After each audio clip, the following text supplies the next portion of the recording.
নমস্কার বন্ধুরা, আমি আজকে একটা নতুন রেসিপি করব। মূলা মাছের আমচুর দিয়ে টক।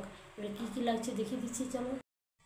দেখো, এই যে মূলা মাছের আমচুর দিয়ে যে টকটা হবে, বাজার থেকে 100 মূলা মাছ কিনে নিয়ে এসেছি। কেটে বেছে ধুয়ে পরিমাণ মতো লবণ, পরিমাণ মতো হলুদ মাখিয়ে রেখে দিচ্ছি। এবারে হলুদের জলটা ফেলে দিচ্ছি। দেখো, এই নেবুটা আমি মাখিয়ে দিচ্ছি। নেবুটা মাখিয়ে দিলে ভালো লাগে, মাছটা বেশ সুন্দর হবে। তার সাথে পরিমাণ মতন ছোট দেশি আলু, 6 পিস ঢেঁড়স, আর 1 পিস শুকনো লঙ্কা, আর 3 পিস কাঁচা লঙ্কা, 2 পিস তেজপাতা, আর 1 পিস আমচুর, আর পরিমাণ মতন সরিষা, আর পরিমাণ মতন সরিষা তেল। এবার চলো আলু কাটাগুলো দেখিয়ে দিচ্ছি। দেখো, এই আমচুরটা কিন্তু প্রচুর টক। এই আমচুরটাকে আমি হাফ করে নিচ্ছি। আর এই ঢেঁড়স এইভাবে ঢেঁড়সগুলো কেটে নেবো। দেখো, আমচুর দিয়ে যে টকটা হবে, ঢেঁড়স কাটাটা কমপ্লিট হয়ে গেল।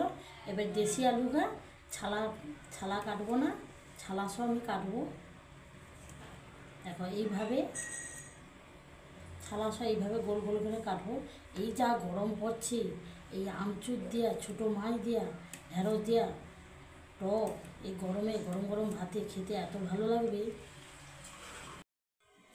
দেখো, আলু কাটাটা, ঢেঁড়স কাটাটা কমপ্লিট। এবারে 3 পিস যে কাঁচা লঙ্কা, মুখগুলো আমি কেটে দিচ্ছি।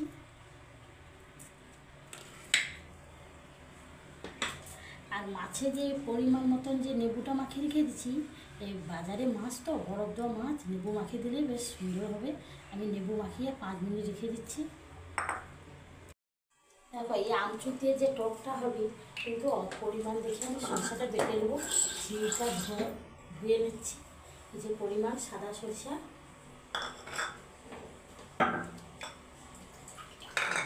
এবার সরষাটা আমি এইভাবে বেটে নিচ্ছি।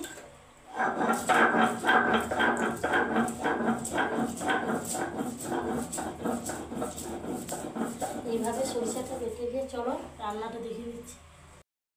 দেখো, এইখানে কিন্তু সরিষা বাটাটা হয়ে গেছে। এইখানে সরিষা বাটাটা কমপ্লিট। দেখো, সরিষা বাটা হয়ে, দেখো গ্যাস ধরিয়ে দিচ্ছি, কড়া বসিয়ে দিচ্ছি। আর সরিষাটা এই যে আমচুর দিয়া, এই গরম পড়ছে, দেশি আলু দিয়া আর ঢেঁড়স দিয়ে যে টকটা হবে, পরিমাণ মতন সরিষা দিতে হবে। দেখো, কড়াটা কিন্তু গরম হয়ে গেছে, আমি সরিষা তেল পরিমাণ মতন দিয়ে দিচ্ছি।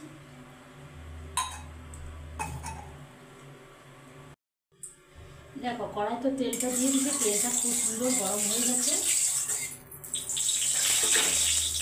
এইবারে মাছগুলো আমি দিয়ে দিচ্ছি। আমি কিন্তু একবারে মাছটা দিয়ে দিচ্ছি। দেখো, লেবু মাখিয়ে রাখছি, এইদিকে জল বাড়িচ্ছে, লেবুর জল। দেখো, আমি কিন্তু মাছটায় অল্প একটু লেবু মাখিয়ে রেখে দিচ্ছি। আর পুরো মাছটা কিন্তু 100 মাছ কিন্তু এবারে দিয়ে দিচ্ছি। এবারে আমি উল্টাচ্ছি। মাছগুলো কিন্তু কড়াটা যদি ভালো গরম হয়ে যায়, তেলটা যদি ভালোভাবে গরম হয়ে যায়, মাছটা কিন্তু খুব সুন্দর ভাজা হয়ে যায়। এই মাছটা কিন্তু কিনে নিয়ে এসেছি একবারে বরফের মাছ, আর লেবুটা দিয়েছে, কি সুন্দর মাছটা ভাজা হয়ে যাচ্ছে। দেখো, মাছগুলো কিন্তু খুব সুন্দর ভাজা হয়ে গেছে, খুব সুন্দর ভাজা হয়ে গেছে। এটা কিন্তু বরফের ছোটো পোনা মাছ, কিন্তু আমি লেবু মাখিয়ে দিচ্ছি বলে এত সুন্দর হয়েছে ঝরঝর। দেখো, মাছগুলো খুব সুন্দর ভাজা হয়ে গেছে। এবার আমি তুলে দিচ্ছি। আমি একটু অল্প একটু সরিষার তেল দিয়ে এই ঢেঁড়সগুলো একটু ভেজে নেব। আগে ঢেঁড়সটা ভেজে, দেখো ছোটো মাছটা খুব সুন্দর ভাজা হয়ে গেছে। এইবারে ঢেঁড়সটা যে আমি ভেজে রেখি, আগে আমি অল্প একটু লবণ দিয়ে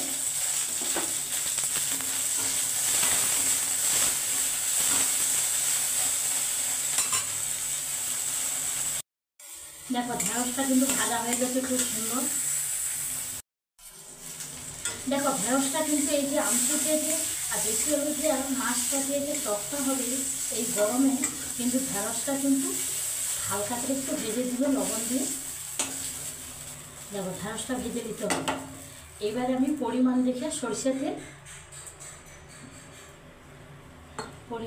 সরষের তেল দিয়ে দিচ্ছি। একটা শুকনো লঙ্কা আর 3 পিস কাঁচা লঙ্কা আর 2 পিস তেজপাতা।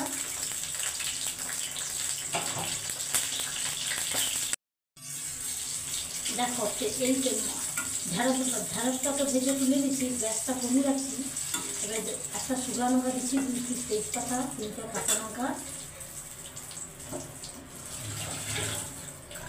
এবারে এই যে আম আর এই যে 5 ফোড়ন। হ্যাঁ, 5 ফোড়ন দেওয়ার পরে এই যে দেশি আলুটা ধুয়ে রেখেছিলাম, এবার দেশি আলু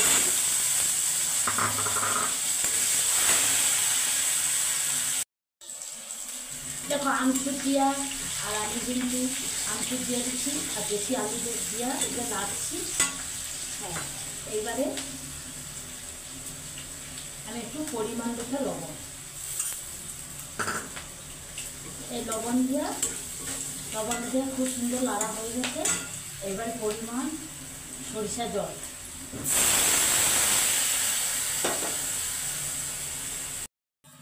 দেখো এই যে দেশি আলু দিয়া আর ছোটো চুনা মাছ দিয়ে ঢেঁড়স দেওয়া আমচুর দিয়ে যে টকটা হবে, আমি পরিমাণ দেখে জল দিয়ে দিচ্ছি।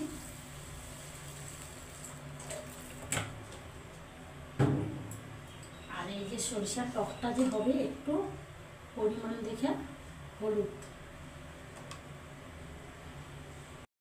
দেখো টকটা কিন্তু খুব সুন্দর ফুটে গেছে।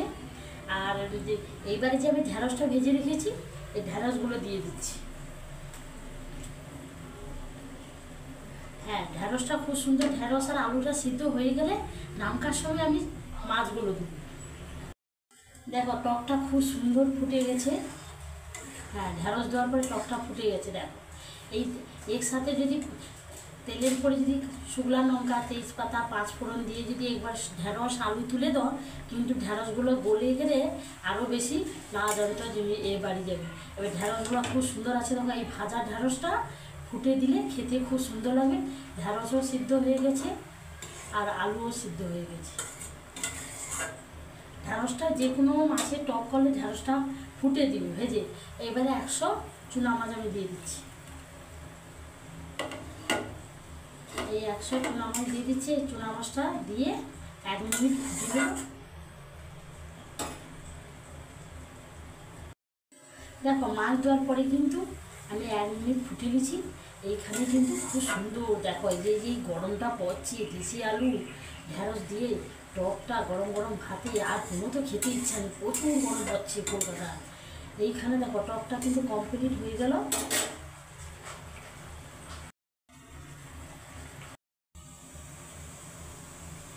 দেখো এইখানে চুনা মাছের টকটা কমপ্লিট হয়ে গেল, দেশি আলু দিয়ে, ঢেঁড়স দিয়ে আর আমচুর দিয়ে।